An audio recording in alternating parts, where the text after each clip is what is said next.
Essa foi uma semana agitada no noticiário de ciência e tecnologia, entre detecção de ondas gravitacionais, descoberta do planeta mais quente já encontrado e as discussões do Dia do Meio Ambiente. Eu, Mariana Petz, escolhi para essa edição de Mídia e Ciência a cobertura do anúncio da retirada dos Estados Unidos do Acordo de Paris. Mas não foi uma escolha fácil.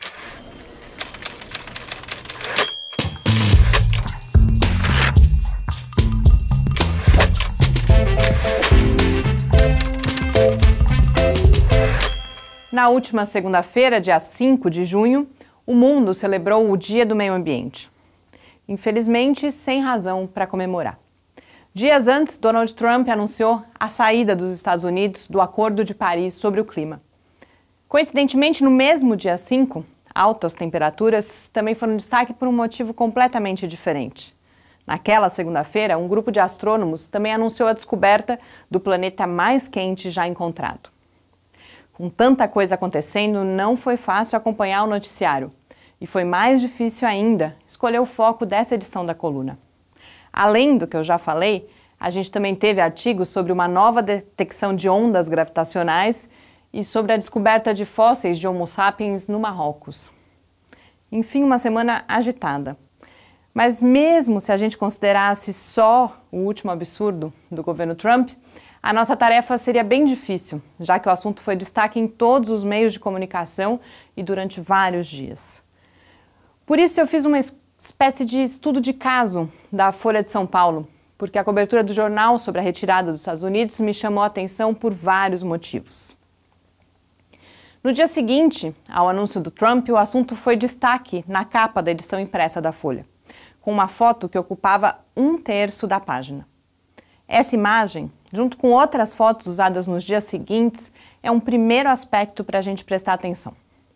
A escolha dessa imagem certamente não aconteceu por acaso.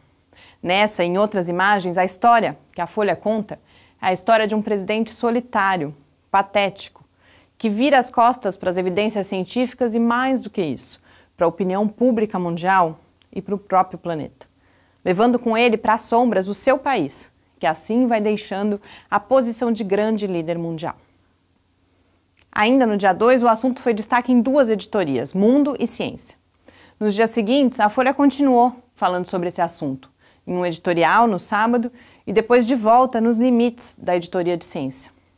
Mas apesar disso, o que menos a gente viu foram informações científicas. Na edição de domingo, por exemplo, a gente teve um perfil da cidade de Pittsburgh, citada por Trump no seu discurso. Esse perfil contradiz mais uma afirmação do presidente. É um texto divertido, informativo até, mas com pouquíssima participação do conhecimento científico. Aqui não vai dar para eu explicar por quê, mas a cobertura da Folha, além de ter pouca ciência e me parecer muito economicista, tem falhas até nesse aspecto. As notícias, por exemplo, praticamente ignoram as possibilidades de barateamento das energias renováveis, o que depende fundamentalmente dos investimentos em ciência, tecnologia e inovação. Para conhecer outros exemplos, eu convido para a leitura da coluna impressa, lá no site do Lab. Eu podia comentar muitos outros aspectos, mas isso vai ter que ficar para outras colunas. Nesse momento eu destaco mais uma vez a relevância da gente prestar atenção à abordagem economicista das questões ambientais, que deixa a impressão de que o principal valor, ou até mesmo até o único valor, a ser considerado é o financeiro. Hoje eu tenho a impressão de que foram mais abundantes os assuntos sobre os quais eu não falei do que aqueles sobre os quais de fato eu falei. Então, para compensar, tem uma série de dicas de leitura lá no site.